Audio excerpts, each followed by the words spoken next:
नमस्कार, आप देख रहे हैं खबरों का सबसे विश्वसनीय और धमाकेदार बुलेटिन न्यूज ब्लास्ट और आपके साथ में विजेंद्र सोलंकी। मुख्यमंत्री अशोक गहलोत ने वैक्सीन को लेकर केंद्र सरकार पर निशाना साधा और कहा कि 2 अप्रैल को देश भर में 42 लाख वैक्सीन लगाई गई थी, लेकिन अब सिर्फ 16 लाख वैक्सीन ही प्रतिदिन लगाई जा रही है। देश में अलग अलग जगहों पर वैक्सीनेशन सेंटर बंद किए जा रहे हैं। स्वास्थ्य मंत्री के ऐसे बयानों से आम जन के अंदर आक्रोश फैल रहा है। स्वास्थ्य मंत्री डॉक्टर हर्षवर्धन को गलत बयानबाजी से बचना चाहिए। जब देश ऑक्सीजन की कमी से जूझ रहा था, तब वो कह रहे थे कि देश में पर्याप्त ऑक्सीजन उपलब्ध है। आज जब देश में वैक्सीन की कमी है, तो उनका कहना है कि देश में पर्याप्त 1 करोड़ वैक्सीन है, लेकिन सभी राज्यों को मिलाकर देखें तो 1 करोड़ वैक्सीन महज 1 दिन में ही खत्म हो जाएगी। ऐसे में मुख्यमंत्री अशोक गहलोत ने न सिर्फ वैक्सीन को लेकर केंद्र सरकार को घेरा, बल्कि ये भी कहा कि चिकित्सा मंत्री जिस तरीके से गलत बयानबाजी कर रहे हैं, उससे आम जन के अंदर असंतोष फैल रहा है, क्योंकि जब ऑक्सीजन की देश के अंदर भारी किल्लत थी, जब ऑक्सीजन की कमी से लोग जिंदगियों को खो रहे थे, उस दौरान स्वास्थ्य मंत्री ने कहा था कि ऑक्सीजन की कोई कमी नहीं है, पर्याप्त मात्रा में ऑक्सीजन उपलब्ध है। और आज की तारीख में जब वैक्सीन की कमी से सेंटर्स बंद हो रहे हैं, दिल्ली ने 18+ के लिए सेंटर बंद ही कर दिए हैं, ऐसे में भी ये कहा जा रहा है कि 1 करोड़ सरप्लस वैक्सीन केंद्र के पास उपलब्ध है, जबकि सच्चाई है कि अगर पूरे देश में वैक्सीन को लगाया जाए तो 1 करोड़ 1 दिन में ही खत्म हो जाएगी। इसके बावजूद आंकड़ा लगातार वैक्सीन का कम होता दिखाई दे रहा है।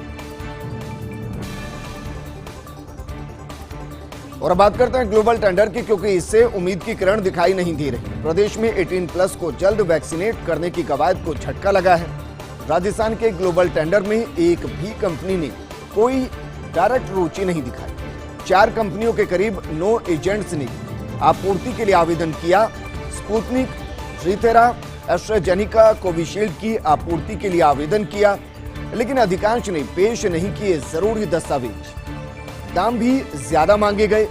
ऐसे में टेंडर की प्रक्रिया के साथ ही निकाला जा रहा दूसरा रास्ता। केंद्र स्तर पर ग्लोबल टेंडर के लिए राज्य सरकार सुप्रीम कोर्ट में याचिका दायर करेगी। फेडरल स्ट्रक्चर का हवाला देते हुए, संघीय ढांचे का हवाला देते हुए राज्यों के सामने आ रही दिक्कतों को आधार बनाया जाएगा और उस आधार के जरिए याचिका दायर की जाएगी। याचिका में केंद्र स्तर पर ही ग्लोबल टेंडर की मांग उठाई जाएगी, और यह इसलिए भी जरूरी है क्योंकि दिल्ली को मना कर दिया गया, पंजाब को मॉडर्ना ने मना कर दिया, और यह कहते हुए मना कर दिया कि वो केंद्र के साथ डील करेगी, वो राज्यों के साथ डील नहीं करेगी। ऐसे में अगर प्रदेश की सरकार सुप्रीम कोर्ट जाती है, तो मुद्दा यही रहेगा कि राज्यों के साथ कोई विदेशी कंपनी डील नहीं कर रही। केंद्रीय स्तर पर ग्लोबल टेंडर होने चाहिए। मेरे सहयोगी विकास मेरे साथ जुड़ चुके। विकास, देखिए, अंत में यही होना था, होना यही था कि केंद्र ग्लोबल टेंडर निकाले, वहां से वैक्सीन ले और फिर राज्यों से जो अमाउंट चाहिए उसको लेकर वैक्सीन को उपलब्ध करवाए। लेकिन अब यह सीधा संघीय ढांचे के जरिए नहीं, बल्कि वाया सुप्रीम कोर्ट होगा। बिल्कुल, देखिए, जिस तरह से पूरे प्रदेश भर के अंदर राजस्थान की बात करें तो वैक्सीन की जो टोटा है वो सबको दिख रहा है। जिस तरह से आज 18 साल से प्लस आयु के जो लोग हैं उनका वैक्सीनेशन अभियान जो है पूरी तरह प्रभावित हुआ है। ऐसे में सरकार की मंशा थी कि ग्लोबल टेंडर के जरिए प्रयास किए जाएं कि वैक्सीन जो है उसकी अवेलेबिलिटी हो, और इसके लिए प्रयास किए गए थे। लेकिन जो अभी तक जानकारी मिल रही है उसमें ग्लोबल टेंडर में एक भी कंपनी ने डायरेक्ट रुचि नहीं दिखाई है। जो 4 कंपनियों के कुल 9 एजेंटों ने आपूर्ति के लिए आवेदन किया है, इसमें जो सबसे बड़ी बात है वो ये है कि जो दाम जो है उसको लेकर के भी कोई चीज बैठ नहीं रही है। विकास, अगर एजेंट के जरिए टेंडर जारी किए जाएंगे, टेंडर मिलेंगे, तो उसमें तो एजेंट का कमीशन भी होगा। बिल्कुल, एजेंट का कमीशन होगा, तभी रेट बहुत ज्यादा आ रही है। और इसीलिए सरकार ने रेट को लेकर के जब इतनी रेट हैवी आई है, उसके बाद में अभी ये तय किया है ग्लोबल टेंडर की प्रक्रिया के साथ में सुप्रीम कोर्ट में भी याचिका दायर की जाएगी। अच्छा विकास, ये अभी तक सार्वजनिक हो पाया, किसी सूत्रों के हवाले से जानकारी लग पाई कि एक वैक्सीन के लिए, किसी भी कंपनी के लिए राज्य सरकार को क्या ऑफर किया गया है? देखिए, जो फाइनेंशियल बिड है उसको लेकर के अभी सभी अधिकारियों ने सबने चुप्पी साध रखी है, क्योंकि इनके पीछे तर्क यही है कि जो पूरा प्रक्रिया है उसमें अगर कुछ भी चीज डिस्क्लोज होती है तो वो फाइनेंशियली रूप से कहीं भी कोई घाटा लग सकता है। ऐसे में प्रयास यही जारी है, पहले एक बार ये तय किया जाए कि इसकी प्रक्रिया क्या रहेगी, उसके बाद में फाइनेंशियली रूप से डिस्कशन की बात सामने आएगी। अभी इस वक्त जो कंपनियों के रिप्रेजेंटेटिव जो है जिन्होंने आवेदन किए हैं उनमें भी अधिकांश के दस्तावेज जो है पूरे नहीं है, उनसे दस्तावेज मांगे जा रहे हैं। साथ में दाम जो उन्होंने बताया वो भी काफी ज्यादा बताए जा रहे हैं। इसीलिए सरकार ने दूसरा रास्ता भी निकाला है कि इस बारे में सुप्रीम कोर्ट में याचिका दायर करने की तैयारी चल रही है। याचिका कब तक दायर की जा सकती है? देखिए, इस बारे में अभी तक जो है तैयारी चल रही है, क्योंकि जब तक पूरा जो कह सकते हैं सरकार स्तर पर पूरा निर्णय नहीं हो जाता तब तक इस बारे में पूरा क्या नहीं होता। लेकिन अभी जो तैयारी चल रही है उसमें यह है कि दो प्रक्रिया चल रही है। एक तरफ जहाँ ग्लोबल टेंडर जो है उसमें जो आवेदन जो किया उनसे। बिल्कुल विकास, शुक्रिया तमाम जानकारी हमारे साथ साझा करने की। आगे बढ़ते हैं। प्रदेश में आज से 18+ श्रेणी के वैक्सीनेशन पर ब्रेक लग गया है। इस श्रेणी के लिए वैक्सीन का स्टॉक समाप्त होने के चलते दिक्कतें आई। एसएमएस अस्पताल समेत अधिकांश जगहों पर वैक्सीन कार्यक्रम बंद है। साइट पर पहुंच रहे लोगों के हाथ निराशा लगी है। चिकित्सा विभाग के आंकड़ों को देखें तो 25 मई तक 18+ के लिए सीरम से मिली कुल 14,94,750 वैक्सीन की डोज। इनमें से कुल 14,93,000 वैक्सीन डोजेस आवंटित की जा चुकी हैं जिलों को। इससे राज्य में कुल 14,56,029 वैक्सीन की डोजेस लगाई जा चुकी हैं। यानी कि कहा जा सकता है कि 18+ के लिए राजस्थान सरकार के पास वैक्सीन नहीं है, स्टॉक खत्म हो चुका है। और यह भी मुमकिन है कि 18+ के लिए कुछ दिन के लिए वैक्सीनेशन प्रोग्राम को रोक दिया जाए, क्योंकि दिल्ली के अंदर वैक्सीनेशन प्रोग्राम को रोक दिया गया है। 18+ के लिए जितने भी सेंटर थे वैक्सीन की कमी की वजह से उनको बंद कर दिया गया है, लेकिन वो परमानेंट नहीं है। जैसे ही वैक्सीन उपलब्ध होगी वैक्सीन लगानी शुरू कर दी जाएगी। सवाल यह है कि अगर इस तरीके की वैक्सीन की किल्लत है तो फिर केंद्र सरकार हस्तक्षेप करते हुए ग्लोबल टेंडर क्यों नहीं कर रही? देश के अंदर जल्दी से जल्दी उत्पादन बढ़े, यह कोशिश क्यों नहीं की जा रही? और इसलिए हम आपको एक आंकड़ा बता रहे हैं जिसके जरिए साफ तौर पर यह पता चलता है कि अभी राजस्थान के पास 18+ के लिए स्टॉक में वैक्सीन उपलब्ध ही नहीं है। बजरी खनन को लेकर आ रही इस वक्त की बड़ी खबर का रुख करते हैं। एक बार फिर से खनन को लेकर खबरों में सबसे आगे first India news. Kotri, Sayla और जालोर की बजरी लीजों में खनन की अनुमति मिली। भीलवाड़ा के कोटड़ी की 1191.37 हेक्टेयर की बजरी लीज अनुमत है। 13 महीने 5 दिन इस लीज में बजरी खनन हो सकेगा। 24 मई को सबसे पहले फर्स्ट इंडिया न्यूज ने खबर प्रसारित की थी। 3 बजरी लीजों में जल्द ही खनन शुरू करने की खबर को दिखाया गया। इस दौरान श्योपुर के महेंद्र सिंह राजावत के नाम है इस लीज का खनन। आज खान विभाग के उप सचिव नीतू बारूपाल ने इसके आदेश भी जारी कर दिए, यानी कि खनन के आदेश जारी कर दिए। डाइस नॉन पीरियड अवधि में 13 महीना 5 दिन खनन हो सकेगा। खनन के लिए पूर्व की शर्तों की अनुपालना करनी जरूरी होगी और मंशा पत्र धारक को यह सुनिश्चित भी करना होगा कि जो खनन की पूर्व शर्तें हैं उनकी पालना की जाए। मेरे सहयोगी निर्मल मेरे साथ जुड़ चुके। निर्मल, न सिर्फ फर्स्ट इंडिया ने इस खबर को प्रमुखता से दिखाया बल्कि ये बताया कि ये सब होने वाला है और राजस्थान के लिए थोड़ी सी राहत की खबर है। निश्चित तौर पर विजेंद्र, कोरोना संकट के बीच में अगर इस तरह की खबर आ रही है कि प्रदेश में बजरी दोबारा से शुरू होगी तो निश्चित तौर पर बड़ी खबर है, राहत की खबर है। देखिए, प्रदेश में सुप्रीम कोर्ट के आदेशों से 16 नवंबर 2017 को बजरी खनन बंद हो गया था विजेंद्र, और उसके बाद से लगातार पिछले 3.5 साल से जिस तरह से खनन माफिया, जो अवैध खनन माफिया था, वो खड़ा हो गया था। लगातार बजरी का एक कालाबाजारी शुरू हो गई थी और आम जनता पिसने लगी थी। जो बजरी 20 रुपए फीट जिसका भाव हुआ करते थे वो 100 रुपए फीट तक पहुंच गए थे।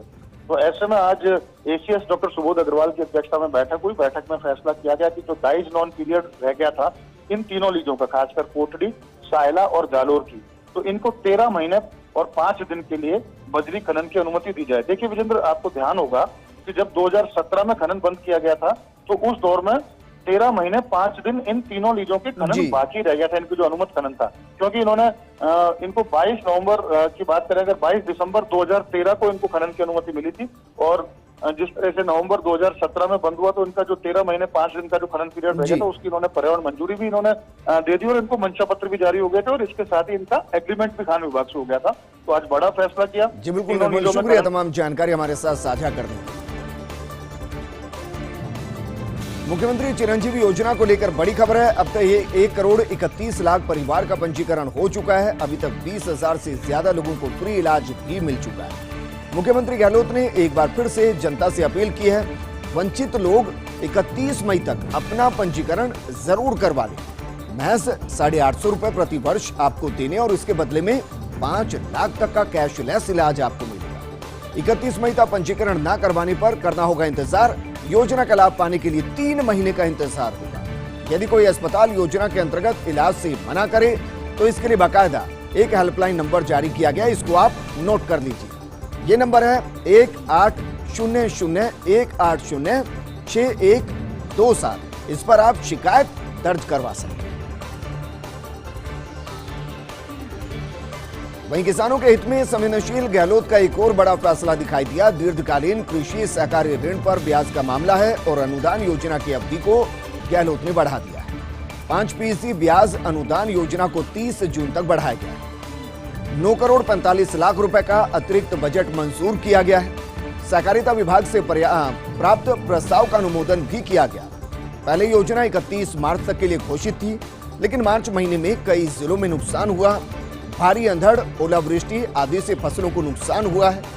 कोरोना के कारण किसान योजना का लाभ लेने बैंकों में नहीं पहुंच सके, इसलिए मुख्यमंत्री ने योजना की अवधि को बढ़ा दिया। अल्पकालीन फसली ऋणों की अदायगी की अवधि भी 30 जून तक बढ़ाई गई। मुख्यमंत्री गहलोत ने बड़ी राहत दी है। भूखंडों एवं भवनों की बकाया लीज राशि को लेकर छूट दी गई है। एक मुश्त जमा कराने पर ब्याज में 100% की छूट मिलेगी, यानी कि पूरा ब्याज माफ कर दिया जाएगा। अवधि को 31 जुलाई 2021 तक बढ़ाया है मुख्यमंत्री गहलोत ने। पहले छूट की अवधि 31 मार्च 2021 तक थी। पूर्व में निस्तारित प्रकरणों की इस छूट के लिए पुनः इसको नहीं खोला जाएगा। उनकी जमा राशि भी नहीं लौटाई जाएगी। एक बड़ा फैसला लिया गया। और अब बात करते हैं एक ऐसे परिवार की जिस पर मानो दुखों का पहाड़ टूट गया है। कोटा के पावड़ा से बड़ी खबर है। संभवतः कोरोना ने परिवार को ले लिया है। एक ही परिवार के 3 सदस्यों की दुखद मौत हुई। पति, पत्नी और पुत्र की मौत हो गई है। पिता की कोविड रिपोर्ट पॉजिटिव आई। मां और बेटे की जांच नहीं करवाई गई। ऐसे में उनको भी कोरोना संदिग्ध माना जा रहा था।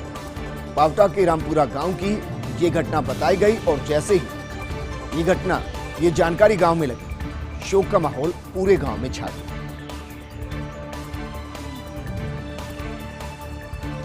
नेताजी घर में फिर कैसे हो सुनवाई? अधिकांश मंत्रियों और विधायकों की स्थिति कोरोना के कारण नहीं हो पा रही जन सुनवाई। सरकारी बंगलों पर भी मंत्री दरबार बंद हो चुका है। ऐसे में आखिर अब जनता जाए तो भला कहां जाए? आईटी के दौर में वर्चुअल जन सुनवाई विकल्प है। मुख्यमंत्री गहलोत 1.5 साल में कर चुके हैं 300 से ज्यादा वीडियो कॉन्फ्रेंसिंग। ऐसे में मंत्री और विधायक भी इसी तर्ज पर जन सुनवाई कर सकते हैं। इस बीच विधायक दानिश अबरार ने सराहनीय पहल की। फेसबुक के माध्यम से जन सुनवाई का फैसला भी उन्होंने किया है। संबंधित अधिकारी भी इस दौरान ऑनलाइन जुड़े रहेंगे। मुख्यमंत्री गहलोत अब दे सकते मंत्रियों और विधायकों को निर्देश। ऑनलाइन जन सुनवाई का सिलसिला शुरू हो सकता है।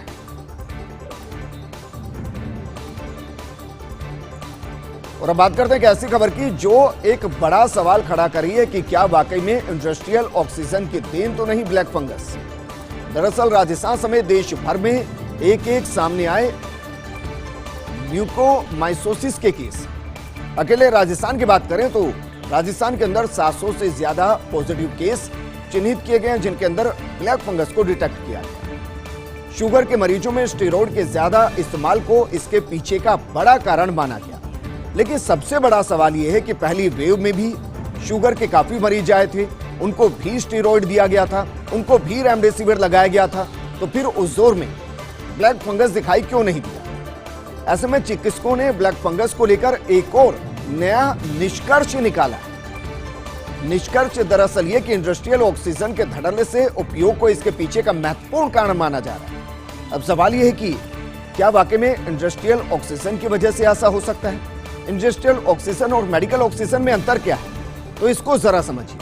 मेडिकल ऑक्सीजन 99% शुद्ध होती है, प्योर होती है, जबकि जब हम बात इंडस्ट्रियल ऑक्सीजन की करते हैं तो उसकी प्योरिटी, उसकी शुद्धता 95% के आसपास रहती है।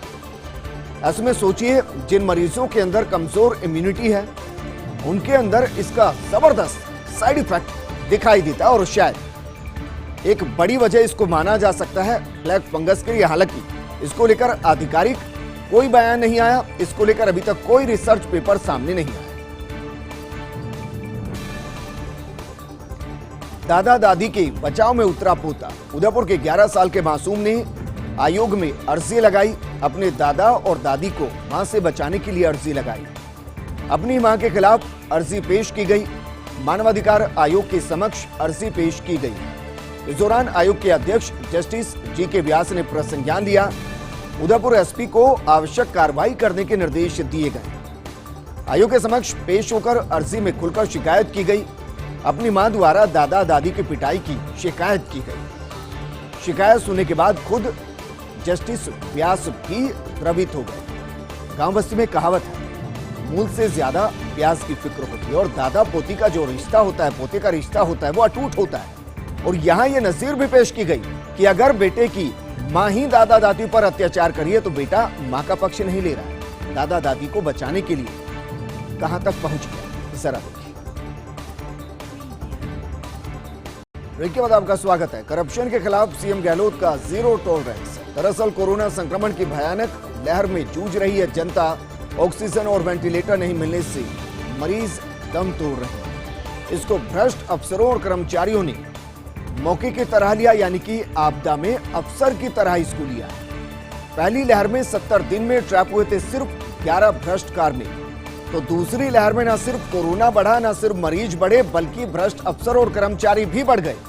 यानी कि उन्होंने आपदा में अफसर ढूंढना शुरू कर दिया। और यही वजह कि दूसरी लहर में अब तक 53 भ्रष्ट अफसर और कर्मचारी और दलाल ट्रैप हो चुके हैं। एसीबी डीजी बीएल सोनी ने कहा कि कोरोना कहर के बीच आमजन से घूस की डिमांड अफसर और कर्मचारी कर रहे हैं। आपको ध्यान होगा, रेमडेसिविर की कालाबाजारी दिखाई दी। ऑक्सीजन के लिए पैसा वसूलते हुए लोग दिखाई दिए। यहां तक कि वेंटिलेटर और बेड तक के लिए वसूली करते हुए अफसर कर्मचारी नजर आए थे। और यही वजह है कि इस आपदा के अंदर जब अफसर तलाशने लगे तो फिर उनके खिलाफ एसीबी सख्त हो गई, कार्रवाई की गई। और यही वजह कि पहली लहर के मुकाबले अगर दूसरी लहर में ऐसे भ्रष्ट अफसर कर्मचारियों की बात की जाए तो आंकड़ा लगभग 5 गुना ज्यादा है। पहली वेव में 11 भ्रष्ट कार्मिकों पर कार्रवाई हुई और दूसरी वेव के अंदर 53 यह आंकड़ा है जिनके खिलाफ कार्रवाई की गई है। एसीबी लगातार कार्रवाई कर रही है और कुछ शिकायतों के सत्यापन के बाद कार्रवाई होती है। क्या इंडस्ट्रियल ऑक्सीजन की देन तो नहीं है? ब्लैक फंगस ये सवाल खड़ा हो रहा है क्योंकि राजस्थान समेत देश भर में एकाएक सामने आए म्यूकोमाइकोसिस के केस। अकेले राजस्थान में 70 से ज्यादा केस सामने आ चुके हैं।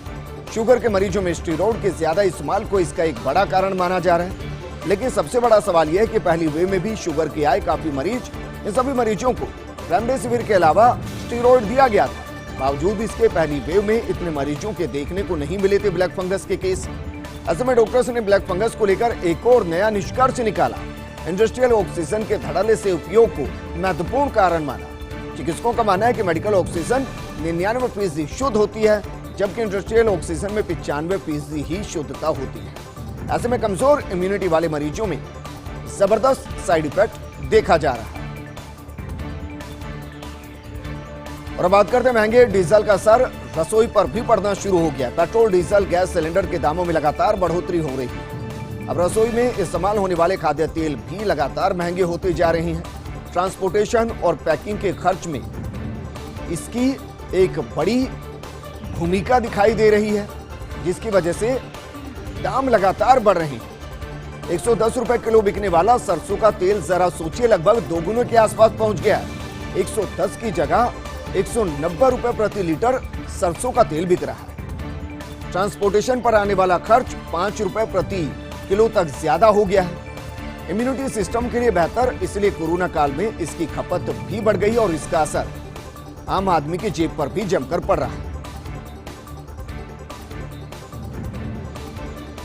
कोरोना के बीच में आपने ब्लैक फंगस सुन लिया, व्हाइट फंगस सुन लिया, येलो फंगस सुन लिया, लेकिन इस बार हम बात करें साइबर फंगस की। कोरोना कहर के बीच में साइबर ठगी का बड़ी आबादी शिकार हो रही है और आप अंदाजा भी नहीं लगा सकते आंकड़ा कितना ज्यादा है। वैक्सीनेशन, ऑक्सीजन सिलेंडर, कंसंट्रेटर की होम डिलीवरी के नाम पर जमकर ठगी हो रही है। यानी कि आप ऑनलाइन जाते हैं, इनकी डिमांड करते हैं, पैसा पहुंचाते हैं, लेकिन आपके घर न कंसंट्रेटर आता है, न ऑक्सीजन सिलेंडर आता है, न वैक्सीन आता है। प्रदेश के 40,000 लोगों से 35 से 40 करोड़ की ठगी हुई है। अगर बात सिर्फ राजधानी जयपुर की करें, जहां पूरी ब्यूरोक्रेसी, पूरा सिस्टम रहता है, वहां पर भी 11,000 लोगों के साथ ठगी हो चुकी है। देश में एक साल के अंदर ऐसे 12 करोड़ के सामने आ चुके हैं। सोचिए, 20 करोड़ को ही वैक्सीन लगी है, 12 करोड़ इस जद में आकर ठगी का शिकार हो गए। अपनी निजी जानकारी किसी के साथ शेयर ना करें, बिना सोचे समझे किसी को ना तो आधार नंबर बताना है, ना ओटीपी बताना है, और बैंक की जानकारी तो एक बार अगर बैंक के भी कर्मचारी पूछे तो सोच समझकर बताइए। वेतन बिलों को लेकर आखिर कब तक रहेगी वेट एंड वॉच की स्थिति? सरकारी कर्मचारियों का बड़ा तबका पूछ रहा है यही सवाल। वेतन बिलों के भुगतान के लिए ट्रेजरी में आईडी होती है जनरेट। सामान्यतः अगर हर महीने की बात करें तो 24 तारीख या उसके 1 से 2 दिन में आईडी जनरेट हो जाती है। लेकिन कर्मचारी नेताओं के भरोसेमंद सूत्र अब ये दावा कर रहे हैं, अगर अभी तक आईडी जनरेट नहीं हुई, इसे वेतन कटौती को लेकर कयासों को फिर से बल मिलने लगा है। एक चर्चा में कही जा रही बात कि सभी संवर्ग के कर्मचारियों का कट सकता 2 दिन का वेतन। वहीं एक वर्ग ये दलील भी दे रहा है कि चूंकि सीएम की अपील पर बड़ी संख्या में संघों, एसोसिएशन और संस्थानों में अलग अलग तरह से वेतन कटौती की घोषणा पहले ही की जा चुकी है, ऐसे में संभवतः इस बार समूचे कर्मचारी संवर्ग की वेतन कटौती नहीं होगी। बहरहाल वेतन बिल को लेकर प्रक्रिया में हो रही देरी से उलझन लगातार बढ़ती जा रही।